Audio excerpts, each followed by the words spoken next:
Type से जो sir कहाँ कहाँ इरर है, सर कई जगह पे यहाँ इरर है, तो जितना ज्यादा इरर होगा तो टाइपिंग मास्टर पे आप लोग इंग्लिश का प्रैक्टिस कर लोगे पहले, इरर होगा तो ज्यादा बताएगा। इन सबसे ज्यादा डिफिकल्टी इस लेटर को टाइप करने में हो रहा है, उसके बाद डिफिकल्टी नंबर 2, 3, 4 ये ठीक सर मार रहे हैं, बाकी बेटर मार रहे हैं।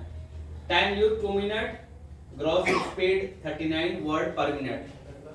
जैसे मान लो मेरे पास एडमिशन के 100 लोग आए, हो गया ग्रॉस, लेकिन 50 स्टूडेंट एडमिशन ले लिया, वो हो गया नेट, यानी कि गलती हटा के जो निकल के आता है वो 37 वर्ड पर मिनट, और एक्यूरेसी 93% सर का है, जो 2% कम है, 95 होना चाहिए। ऐसे यहाँ पे तो बोल रहा है कि टेस्ट पास, लेकिन आपको कम से कम 98, 97, 99, 96, 95 चलेगा लास्ट, वो यूज करना है।